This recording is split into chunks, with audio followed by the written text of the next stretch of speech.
I trust you guys can hear me okay? Yes. Yeah? All right, we didn't do a sound check, so I'm assuming it's good. My name is Michael Bergstrom. For those of you who are new or haven't met me, I am a part of the lead team here at Illumination Church. My wife, Amy, is the children's pastor, so she works next door while I'm preaching here. And I have two kids. I have a son, Nathan, who is 16, and I have a daughter, Hannah, who is 13. And what I do Monday through Friday is I run a software company. So, kind of a different, I love to have the privilege to come and preach. It's always a blessing for me. And it's funny because we're talking about money, and Andrew talked about that. We're going to do it in a little bit of an unconventional, I think a different way. Not about dollars and cents and about your money, but about some other ways and how we can look at it. And a lot of churches get really uneasy when it comes talking about money. And I know people in congregations don't like to hear about it too. If you hear people who talk about church, what are one of the complaints they say? They just want our what? Money, right? They're always asking for money. They just want our money. And you hear that time and time again. And so I know it makes us feel uneasy. And I know as people in a church, we also get uncomfortable talking about money because it just doesn't make anybody feel that good. It's kind of personal. It's always a tough thing. But if you think about it, if we were going to mirror our teaching to what Jesus did when he was on earth, and you go back and look at the Gospels, he spoke about money 25% of the time. So it was a main topic that Jesus talked about.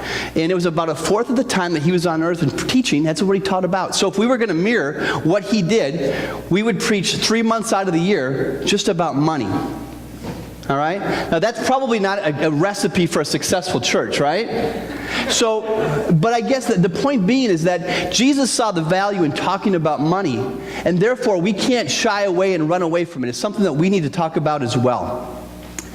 And so I was thinking about today, or this week as I was preparing for today, and it struck me that I became a Christian back in 1983 when I was in high school. And I thought, gee, next year I'll have been a Christian for 30 years, which is a long time. I will tell you that part of that didn't make me feel all that good. I thought I should be a lot farther along or in different places spiritually than I am, and I was really kind of beating myself up a little bit about that. And just because we're kind of on a journey and we go in different phases and different ways. But as I was thinking about that, over the last 30 years, I've had the opportunity to listen to a bunch of different sermons, either online or I've gone to different churches. And as I listen to different people preach from the gospel, there's things that I really like and things that really resonate with me. And one of the things I've always liked is that when people use like mnemonic devices, so they got something they want to teach you on the lesson. And they do it in such a way that you maybe use alliteration. So they might use the same letter of every word, right? So let's see, they use the letter, we'll say T. And they talk about time and talents and treasures, and they put it all in a way using alliteration that you kind of remember it, and you go, okay, that clicks for me. So today as I was getting ready, there's a couple words that came up in the sermon as I was preparing, and the words rhymed. And I go, oh, that's kind of cool. Now, how many of you guys out there are a good poet? Who's good at writing poetry? Anybody? Nobody? Nobody? You know, I'm going to tell you, you can take solace in the fact that you don't need to be good at that anymore. All right? And it's a lost art, I guess. And here's why you don't need to do it. As I'm preparing, I'm looking at some key words, and we'll go through those key words in today's sermon. But I wanted to find something. I wanted to be really clever. And I thought, I'm going to try to use alliteration, or maybe I'll rhyme words. So when people leave church today, they'll remember those key words and they'll rhyme, and it'll be something that'll stick with you when you leave church today. So you don't have to rhyme anymore. If you remember like when you were a kid, how many of you guys, when like a Mother's Day project you did, you said at school, and they said, roses are red, violets are blue, sugar is sweet, and you got to come up with something else, right? And I like how you chew, or you take care of me when I have the flu, or whatever it was, right? And I stunk at that. It wasn't that hard of a task. But anyway, nowadays, and I was thinking about this, you have to be good at certain skills, math or reading or whatever those things are as you prepare for life, or social skills. But I'm really convinced that one of the skills that kids need today as they go on in life is the ability to find information and where to go get stuff. Information is so readily available, and you can find it anywhere on the internet, right? You can find things. And so I think one of the skills that people have to have is how to go get the information I need to make decisions and do things that I need to do. So I go online, I need to rhyme 2 words. You can go on Google and put down rhyme tool or whatever, or rhyme cheats, and you plug in a word, and surprisingly, when you push enter, it shows you all the words in the English language that rhyme with that word. Pretty cool. If you want to switch and go to French, it'll do the same thing or whatever. So, needless to say, I won't be speaking in French or Spanish or anything. We'll do this in English. But I was amazed. It was able to help me find things. So, What I'm hoping to do today is give you guys some keywords that'll stick in your head, that'll help you remember things about money and finances. Now, what I'd like to do is the first word that I'm going to talk about is the word test. So if we can put up the first verses here, Kim, is it talks about the test. Whoops, pull this right out of my ear. And it says here, do not put the Lord your God to the test. And that's in Deuteronomy 6:16. Now, that refers back to the Israelites. And they were out in the desert, and they needed some water. And they wanted water, and they're demanding that. And what Moses said back to them is, do not put the Lord your God to the test. The next verse is found in the Gospels in Matthew. And this is actually when Jesus had been out in the desert, or he's been out for 40 days, and Satan is tempting him. All right, and Satan's tempting him in all these different ways. And Jesus turns and says, do not put the Lord your God to the test. And so we talk about that. We're not supposed to test God. We're supposed to put him in a really high, lofty position that we don't test him. But it does say in the verses, there is one verse in the Bible that I found that it says that we should test God. And if we can put that next slide up. It says here in Malachi 3:10, bring me the whole tithe into the storehouse, that there may be food in my house. Test me in this, says the Lord Almighty, and see if I will not throw open the floodgates of heaven and pour out so much blessing that there will not be enough room to store it. So we're not supposed to test God, but the one area we are supposed to test God is with our tithes. And as Andrew said today as we kicked off the series, is that we're not just talking about money. There's ways we can tithe our talents and our time and a lot of different things that make this up. But what God's saying here is basically, challenge me on this, test me on this. You put forth your best, you put forth your tithe, your time, your talents, and see if I won't bless you in ways that are just unimaginable. So God is the key word there is test. Now, one of the things we talk about money is I know a lot of times I listen to sermons, people talk about money being bad and how it's a really horrible thing. And that's not the case. There's a lot of verses that talk about money. We'll put them up here. The first verse I want to talk about is in Deuteronomy 8:18. It says, remember the Lord your God, for it is he who gives you the ability to produce wealth. So God gives us the ability to go out and make money. He gives us you talents. He gives you opportunities to go out and make wealth. So money in itself is not a bad thing. There's another verse I don't have up here, but it's in 1 Timothy 6, I believe 17, where it said God gives us all these gifts for us to enjoy. He gives us everything we have for us to enjoy. And that verse will pop up later on. But God gives you the ability to go out and make money, and he also wants you to enjoy it. So these things are not bad in themselves. Money itself is amoral. It's not good, nor is it bad. It's amoral. But if we look at 1 Timothy 6:10, for the love of money is a root of all kinds of evil. Some people, eager for money, have wandered from the faith and pierced themselves with many griefs. You'll see the difference between these two verses isn't money in itself, it's the love of money. So once again, money is amoral. It's neither good nor bad. God gives it to you. He gives you the talents to make it. He wants you to enjoy things. But it's that love of the money that becomes the problem. So not only is when I have the keyword of test, that God calls us to test him, but I also believe he's testing us. He gives us all these things. We have all these things at our disposal. We at this time in history probably have more things than any culture or any civilization has ever had. If you think about the freedom you have for information, you think about the cars and the way you can transport yourself anywhere around the world, the fact that you can do any kind of vocation that you want to do. We have freedoms that are unimaginable, that never existed. And so God has given us these opportunities, and in some ways I believe he's testing us to see how are we going to handle those things. And that's what he's ultimately concerned about. So when we talk here today on this series, and we're going to go on a couple weeks about this is not an issue, and we're not going to talk about how much money do you have in your wallet. We're not going to talk about, it's not an issue of how much money do you make in your salary. We're not going to talk about whether your 401k is big and what percentage you should give. It is not a financial situation. It's not a financial thing we're going to talk about. It's a heart issue. And that's what we're really going to focus on these next couple weeks. One of the things we talk about is in Psalm 50. It says, I own, we're talking about God, I own the cattle on 1,000 hills. Have any of you guys ever been to Hearst Castle in San Simeon, California? Yeah, a couple of you guys have been. That's a place I went to when I was back in junior high. Pretty cool place. You go down there, and William Randolph Hearst owned a bunch of newspapers. And if you go down to San Simeon, you'll see his mansion. And it's pretty amazing, this stuff. I mean, I've never seen a place like this. And at one spot, you go up on top of this mountain, and you look out, and the tour guide will tell you, as far as you can see, every single peak, William Randolph Hearst owned that land.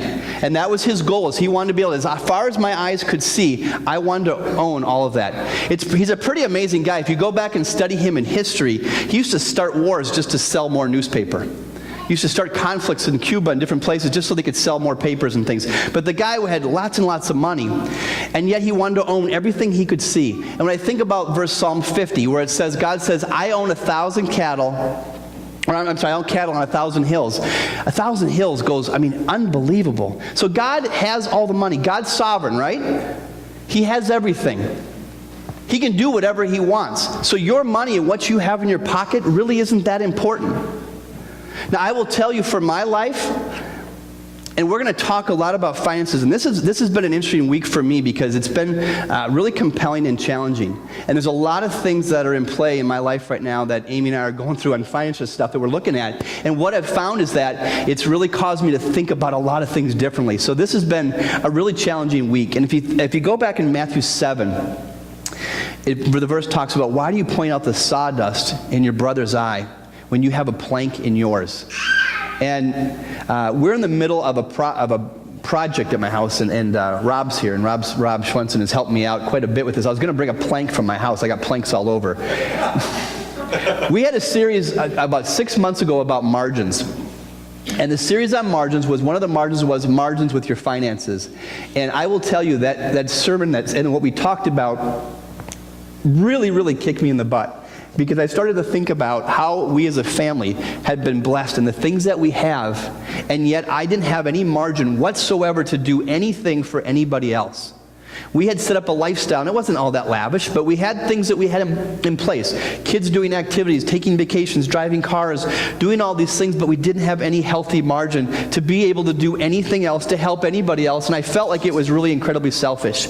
It kind of kicked us off on a journey, and there were some other things that made this happen, that we had to do this. We had made some really dumb choices, but we sold our home in 30 hours. And we put it up for sale, and we said, Amy, we're going to pray about this. We're going to see what's going to happen. We had an idea what we wanted to get. We put the house on the market. Everyone tells you can't sell your house that fast. It's going to take a long time. Our house sold in 30 hours. Not only did it sell for what we wanted, but it was a cash offer, and we got more than what we wanted. It was pretty amazing. And it was one of those things where I said, God, you want us to do this. This is a journey that you want us to be on. So we started to look for a house, and we decided we were going to scale back and get a different house. And I really wanted to fix things up. And I think I might have shared this before, but I was kind of channeling my HGTV passions, right? And I got to tell you, I want to kill all those people on that show right now. Unbelievable. They make it look so easy. In 1 hour show, they tear out walls, right? And they fix things and paint things. It's taken me, I don't know, 3 months now? And I got to tell you, it's like this house has like broken me in every way. It's broken me financially. It's broken me emotionally. It's broken me mentally. But I still love it. I tell people, I go, I absolutely love being here. It's really great. But I can't tell you how difficult the process has been. Anyway, I got off on a tangent. Anyway, it's not like HGTV. So if you watch those shows, understand, multiply it by 10, and that's what it'll really be like, the pain and the cash, right? But one of the things I'm doing as we tore apart this house and knocked down walls and took all this stuff out, is now we're starting to build it back together and piece it back together. And as much as we decided that we really needed to change our life and simplify and create some healthy margins in a financial area, I find myself falling back into this old mode of the stuff I have to have. Things I gotta, I can't live without this. I couldn't have this. This has got to be done in order for this house to be the way I want it. And I find myself being drawn back into this materialism stuff. So anyway, I share that to say that I have a plank in my eye when it comes to finances. So I'm gonna kick you guys around a little bit today. I'm gonna push pretty hard on some things I think God wants us to know. And when I do that, I want you to know that I'm doing this with all sincerity, that I know I've got a major issue that I'm trying to work through on this as well. So I want to talk about, the first word we talked about was test. The second word we're going to talk about is invest. All right? Where are you going to invest your money? And We do it in all kinds of things. We put our money in our 401k. We put our money in a savings account. We might invest in our homes. We invest in the stock market. We invest our money in the world. And that in itself is not bad either. If you go back and look at Proverbs, it talks about the ant. And God talks about how the ant works hard and how he stores things up for times. So that in itself, saving is not bad. But we build up these treasures. We decide to invest in the world, in the 401k, in the house, in the savings account. Let me ask you, how is that going for you guys? Huh? Right? I mean, not good at all.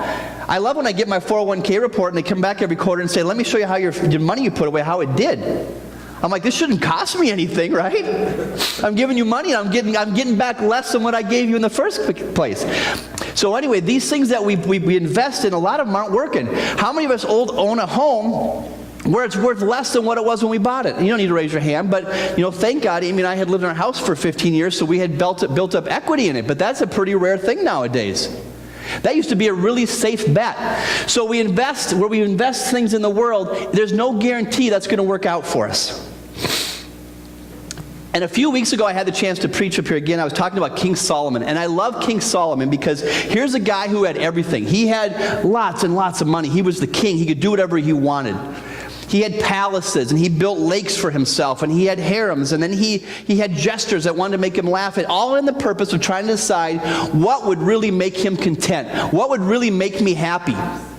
And as he pursued all those things, women and wine and laughter and buildings and everything you could ever want, the way he says in Ecclesiastes, all of this was like chasing after the wind.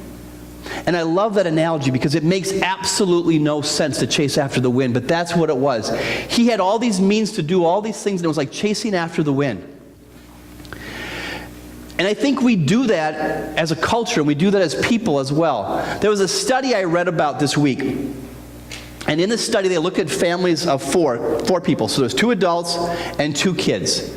And they looked at what their annual earning income was. And the question they asked is based on what you earn, they put you in a group. And they said, how much money would you need to feel wealthy, to know that you were rich? What would it mean to be rich? How much money do you have to have? So they went to these families that made $30,000 a year. Families of 4, $30,000 a year. Asked them the question, how much money do you need to be rich? And the answer they said is, I would need to have between $65,000 and $70,000. I would feel rich.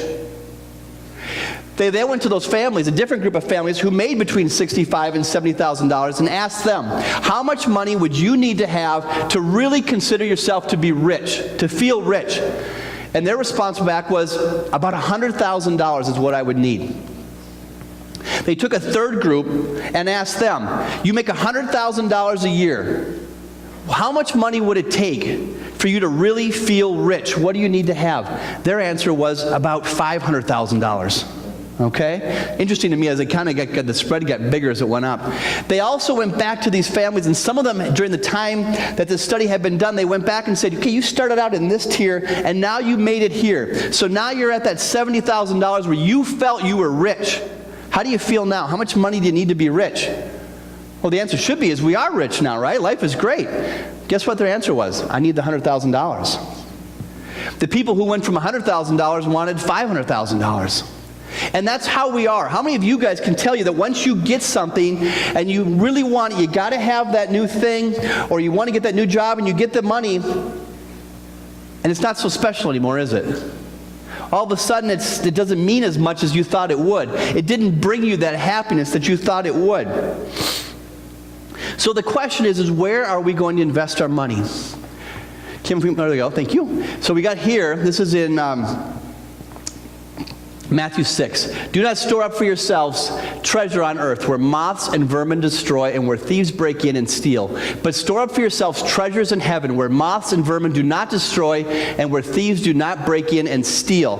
Now, back in those days, in the times of the gospel, that was really important because they didn't have locks and security systems that they could put on their homes. They didn't have, who's the guy who does the pest control? I can't think of the company, but there's lots of them now. Who is it? Orkin, yeah, Orkin. Thankfully, I haven't had to call those people yet, but I'm sure we will at this new house. It's probably inevitable.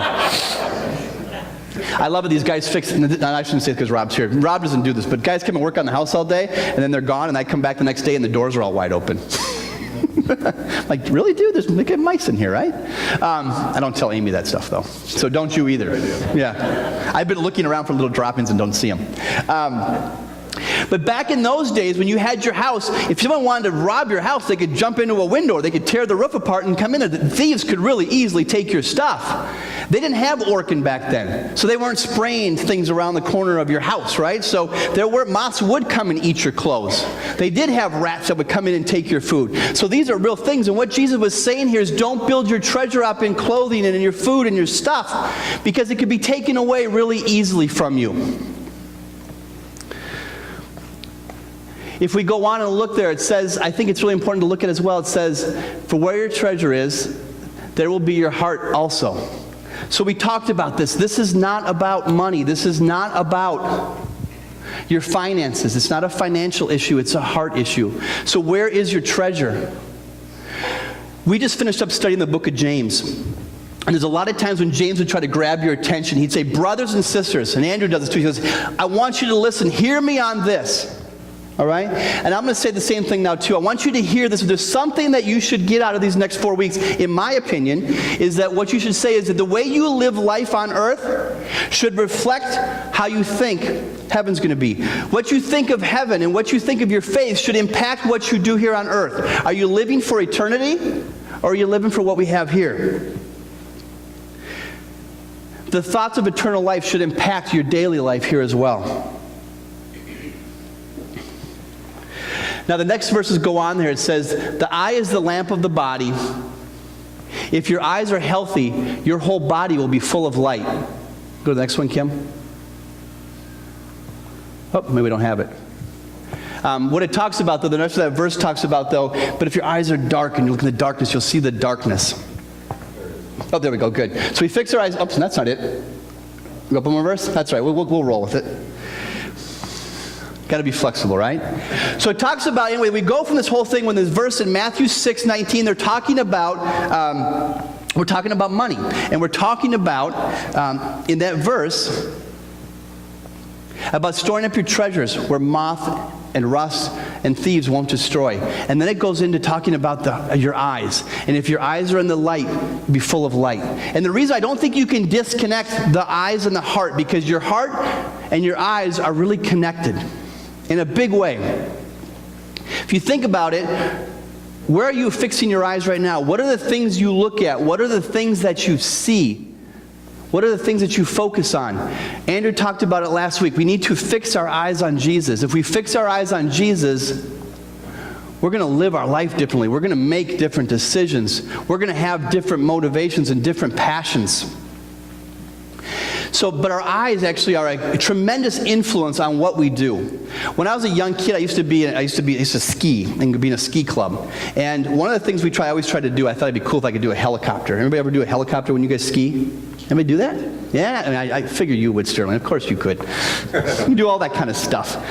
But we'd ski and go down the hill. We'd always make a jump. And the whole purpose of doing a helicopter when you get up in the air was you needed to turn and come around. You go all the way around and land back on your feet, right? Not a big trick, but I thought it was pretty cool. I couldn't do it. I was too afraid. I couldn't, I just didn't want to lose control. And the guy who was trying to teach us would always say, Michael, wherever you turn your head, keep turning your head, your body will follow. If you just turn your head, your body will keep going, which makes sense, otherwise you're going to break your neck, right? So, you might break your neck otherwise too, though. That was my fear. But wherever you turn, he said to your eyes, your body will follow. Same thing. Nathan just started to drive, my son, who's 16, just started to drive this year. And he's a great driver. I really trust him to drive, and he does a good job. Much, much better than me when I was 16. And I remember one of the very first times I was driving the car, I'm driving down the road and doing this. My mother goes, oh, look at that. They painted their house. They got a new house. And I looked like this to look, and I turned my hands. Right? So not only did I go across the lane, I went across 2 more lanes, and I actually was in the ditch. All right? I'm like, whoa, whoa, whoa, whoa. Mom's like, no, Michael, when I ask you to look, don't move your hands, right? But that's what happens. When we turn our eyes, our body will follow, and it takes us off in directions. So I want to challenge you. If you're sitting there looking at that new house that you think you have to have, or in my case, I'm looking at those appliances or that stuff, furniture, or whatever, or the pictures in the magazine or HGTV that I think I got to have in my house, It's going to change and actually alter what I do with my finances. It's going to alter what I do with my body and my life and the decisions I make and the actions I take. If your eyes are fixed, what are you watching on television? What are you putting on the computer and watching on the screen? You might be looking, if you're married, you might be looking at another woman or another man. You're looking at that boat you really want to have, or the car, or the house. Those things, where are your eyes going? That tells us a lot as to where our heart's at. And that's why Jesus wanted to bring that up in that verse in Matthew 16. Or I'm sorry, yes, it's to talk about in Matthew 6:19. Is that where your eyes are, that's where your heart is also. If we can go to the next verse, it says here, this talks a little bit more about the importance of our eyes and what we're seeing. So we fix our eyes not on what is seen, but on what is unseen. Since what is seen is temporary, but what is unseen is eternal. So those things that we focus on, that we think we really have to have, that car or that vacation or that house, it's stuff that's seen, but it's just temporal. It's going to go away. What this verse is telling us is we need to focus, put our eyes on what is eternal, and make that investment. If we can go back to our verse in Matthew 6. And actually, it won't really matter because it won't show up. I guess we don't have the whole verse there. But what that verse finishes talking about is you cannot serve two masters. You're either going to love one and you're going to despise the other. And it says you cannot love both God and money. It's going to be one or the other. This is not an either-or situation. I'm sorry, it is an either-or situation. It's not a both-and. And we kind of want to have our cake and eat it too, right? We want to be able to do a little bit of both. Our thought is I'd like to make lots of money, but I also want to be at church and do that thing and be a good Christian guy. And sometimes with our faith, and we get deeper in our faith and where God's taken us, we'll find is these things really come into conflict. And that's where I'm at. I'm going to tell you is that I have a big problem with that kind of stuff, with money and materialism and things I want to have, and that is really clashing with where God's taking me. And so I would covet your prayers just as how I'm going to navigate through that and the decisions I make. It's really fun God is giving me some things to read and some people that are in my life that are really showing me some different choices I could take. But it's difficult. So the question becomes is where are you going to invest? Are you going to live for up here, or are you going to live for what you see in the world today? Where are you going to live? Where are you going to make your investment? The next word I want to pull up, the key word is we have test, we have invest, and then we have rest. If we invest in the things of this world, you are always going to be wanting more. You're never going to be happy enough. You're always going to be wanting that next thing. But if we invest in eternal things, we can rest. We can know that we're storing up our treasures in heaven, like it says in that verse. We know that we can rest. It says here, command those who are rich in this present world not to be arrogant, nor to put their hope in wealth, which is so uncertain, but to put their hope in God, who richly provides us with everything for our enjoyment. I talked about that verse early on. God gives you everything for your enjoyment. Command them to do good, to be rich in good deeds, and to be generous and willing to share. In this way they will lay up treasure for themselves as a firm foundation for the coming age, so that they may take hold of the life that is truly life. And I think that's what we need to focus on. Put your treasure up in heaven. Invest in eternal things. If we do that, we're setting a firm foundation for the coming age. So we take hold of the life that is truly life. So what I'm saying, church, and brothers and sisters, and people I love dearly, is we got to quit kidding ourselves. We got to quit making decisions that are for us or we think are great to have here. And think about what investments are you making for eternity. Rick Warren, who wrote The Purpose-Driven Life, and is a part of the church in Saddleback Church, I believe, down in Phoenix, said, you can't take it with you, but you can send it ahead. Right? You can't take the stuff with you, but you can send it ahead. There's a book that I've been navigating through and reading with a group of guys in our church, and the book is called Radical. I didn't know this, but there's, I think, 2 women's studies that are also going through the book Radical, and I know our church is also going through the book Radical. The church staff is reading it as well. Pretty interesting. So, I hate to admit this in front of the guys, but I think we all do the same thing. We meet every other week on a Thursday night. And generally we do our reading for that week, usually on, I think we all laugh about usually that Wednesday or the day of, right? Yeah, or in the parking lot. Right. Or once in a while you show up and go, oh, I didn't know we were discussing those chapters. I thought it was the other ones, right? No different for me, okay? You get busy, you're doing stuff. But this week, as I was preparing for the sermon on money, the chapter we read, and I got to put my water down so I can pull this up, was How Much is Enough? And the whole thing was about money. And I have to tell you, it really changed, well, it changed the sermon quite a bit, and it really changed my mind in terms of what I was thinking about in terms of money. As Amy and I were talking about all the things we want to do with this house and how we want it to be, and all of a sudden the question wasn't so much of how much do I have yet to spend, or where can I get money from, or what can I do to make this all work and get all this stuff done. The questions became is, do you really need that? Is that really why I brought you on this journey? Is that really why you're where you're at? So you can get more stuff? So you can basically just move from here to there and have the same problems you had before? It's really interesting to me. The question that they ask in this book that I think is just really imperative, and I think it changes the way we think about money, is the question to ask yourself is not so much what can we spare, but to ask yourself the question, what will it take? Not what can I spare, but what will it take? And they go on and talk about a story in here where they were, as a church, and this church I believe is down in Atlanta, and they were trying to find a way to bless some people, and they believe in serving the community. Much like we do at Illumination Church, right? We want to serve other people and impact other people in the world. And they were saying here in the book that 41% of the people who live in poverty live in India.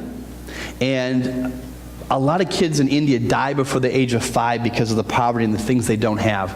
And what they found is that if they wanted to partner with a church in India, for $25,000, they could partner with that church. They could provide money, and they could provide support to women and children to get them set up on the right path, to get some food in their bellies and get them some of the education they needed. And it would make a huge impact, and it was $25,000 per year.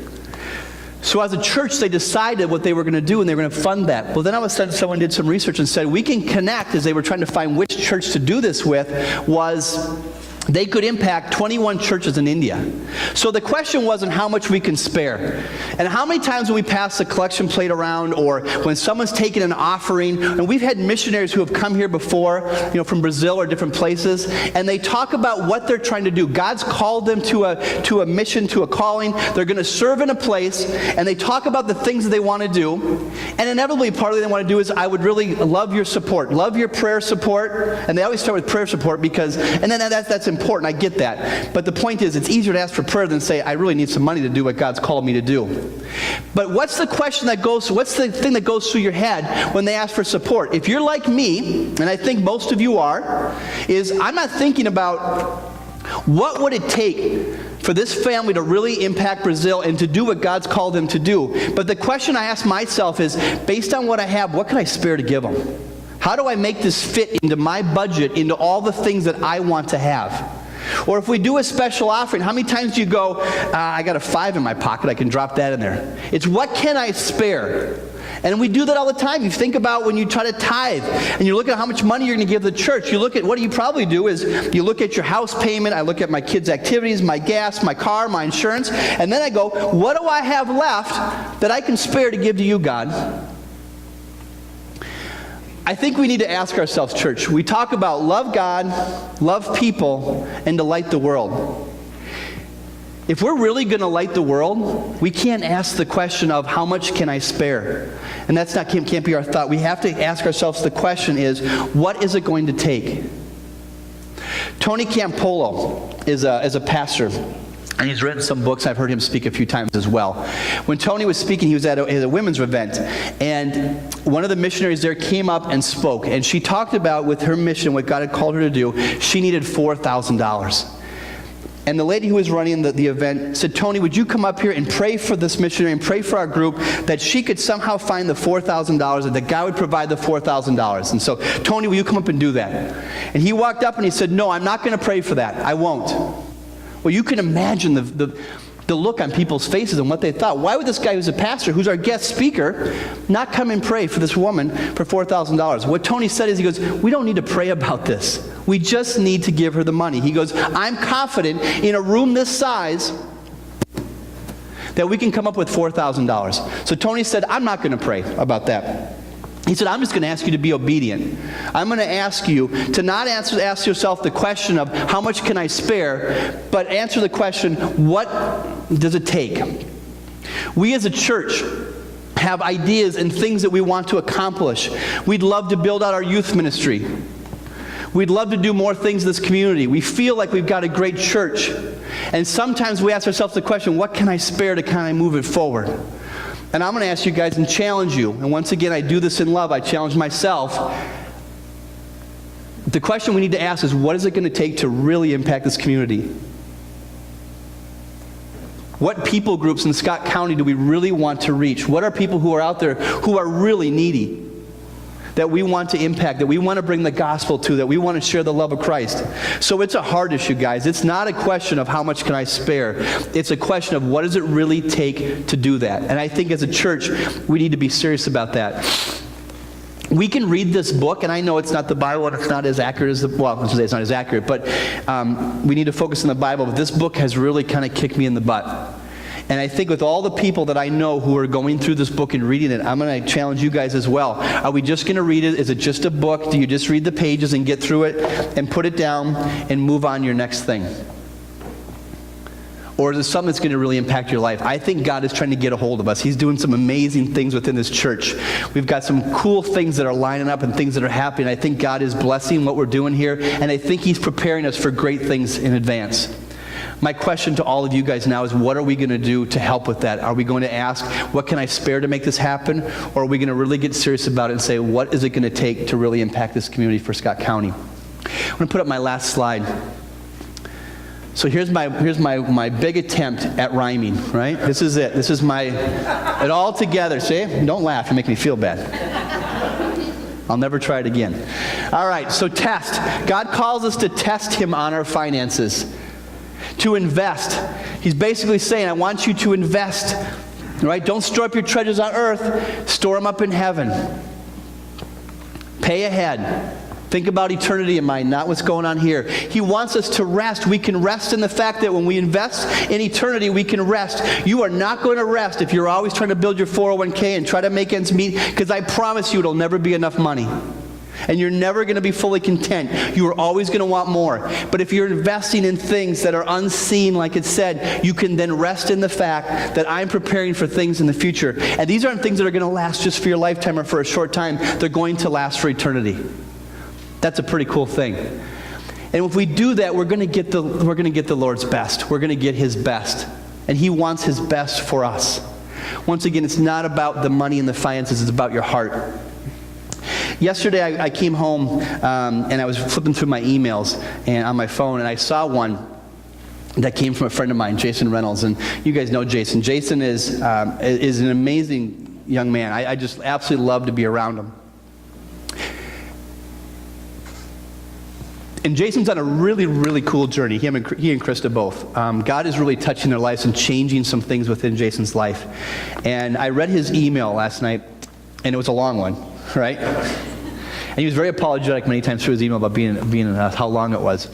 But God is doing some amazing things. Jason's a guy who is basically throwing caution to the wind and not asking how much of my time can I spare or how much of my money can I spare, but basically saying, what is it going to take to make this happen? And I invited Jason. I called him last night and said, hey, would you mind coming up and sharing your journey?